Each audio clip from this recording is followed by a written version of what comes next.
मेरे साथ जुड़े रहने के लिए ज्ञान की खिड़की को सब्सक्राइब करें और बेल आइकन को प्रेस करें। Thank you. नमस्कार दोस्तों, कैसे हैं आप लोग। स्वागत है आपका अपनी ज्ञान की खिड़की में। आज ज्ञान की खिड़की में हम बात करने वाले एक आउटपुट डिवाइस जिसका नाम है प्लॉटर। तो आज की वीडियो में हम क्या क्या डिस्कस करेंगे। सबसे पहले बात करेंगे कि प्लॉटर होता क्या है, फिर उसके टाइप्स को डिस्कस करेंगे, फिर उसके बाद इसके यूज़ की बात करेंगे और सबसे लास्ट में डिस्कस करेंगे इसके एडवांटेजेस और डिसएडवांटेज। तो आइए बिना किसी देरी के हम अपनी वीडियो की शुरुआत करते हो। सबसे पहले बात करते हैं कि प्लॉटर क्या होता है। प्लॉटर एक कंप्यूटर आउटपुट डिवाइस होती है जो कि प्रिंटर की तरह ही होती है, बट यह वेक्टर ग्राफिक्स या इमेज को प्रिंट करने के लिए यूज़ की जाती है। वेक्टर इमेजेस जो होती है वो मैथमेटिकल कैलकुलेशन पर बेस्ड होती हैं।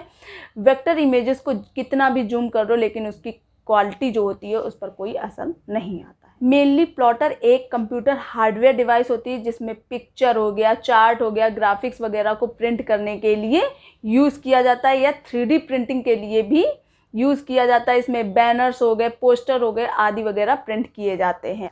अगर साइज़ की बात की जाए तो बड़े साइज़ की इमेजेस जैसे बिल्डिंग का स्ट्रक्चर हो गया या फिर कोई डैम या फिर कोई ब्रिज हो गया, उसका ब्लूप्रिंट हो गया, इन सभी इमेजेस को नॉर्मल प्रिंटर से प्रिंट नहीं किया जा सकता है। इसके लिए हमें प्लॉटर का ही यूज़ करना पड़ता है।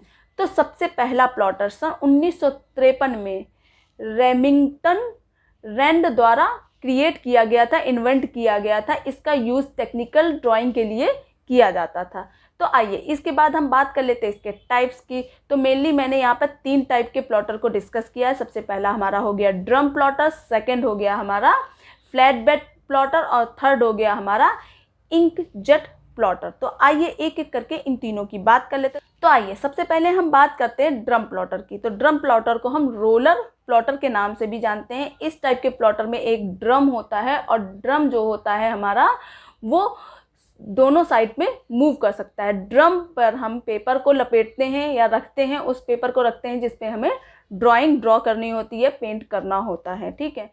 ड्रम के पास ही एक या एक से ज़्यादा पेन होल्डर होते हैं जिसमें पेन्स होते हैं और जो वो पेन होल्डर होता है वो लेफ़्ट टू राइट और राइट टू लेफ़्ट मूव कर सकता है। ठीक है। इस पेन की हेल्प से ही लाइन को ड्रॉ किया जा सकता है और पेंटिंग की जाती है। तो जो ड्रम प्लॉटर होते हैं वो मेनली 2 टाइप के होते हैं। पहला होता है हमारा एक्सटर्नल ड्रम प्लॉटर और दूसरा होता है हमारा इंटरनल ड्रम प्लॉटर।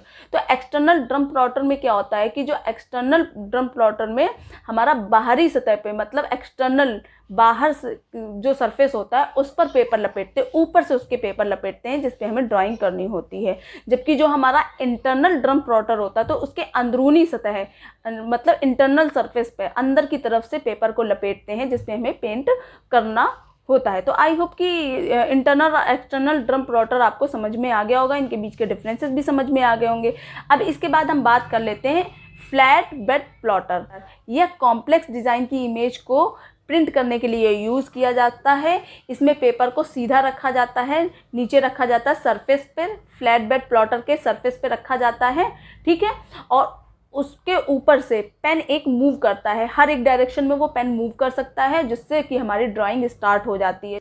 यह जो प्लॉटर होता है वो मेनली ग्राफिक्स या चार्ट को ड्रॉ करने के लिए यूज़ किया जाता है। ग्राफिक्स का साइज़ जो होता है वो फ्लैट बेड प्लॉटर के सरफेस जो होता है उसके साइज़ के बराबर हो या छोटा हो, उससे बड़ा नहीं हो सकता है। इसके बाद नेक्स्ट आता है हमारा इंकजेट प्लॉटर।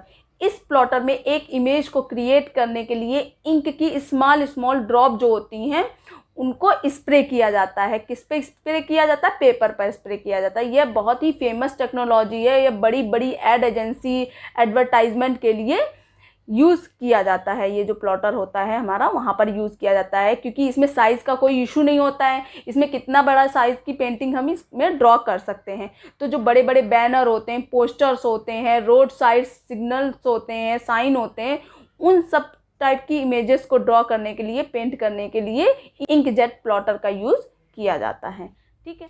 तो आइए अब बात कर लेते हैं यूज़ ऑफ प्लॉटर। प्लॉटर का कहाँ कहाँ यूज़ किया जाता है। सबसे पहले तो यूज़ कर सकते हैं इसका बिल्डिंग आर्किटेक्चर में यूज़ किया जाता है, फिर चार्ट या ग्राफ क्रिएट करने में यूज़ किया जाता है। बड़े बड़े बैनर हो गए, पोस्टर हो गए, होल्डिंग हो गई, उनको सबको क्रिएट करने में प्लॉटर का ही यूज़ किया जाता है। कपड़े पर जो छपाई होती है, मेन जो प्रिंटिंग होती है वो हमारी प्लॉटर की हेल्प से ही की जाती है।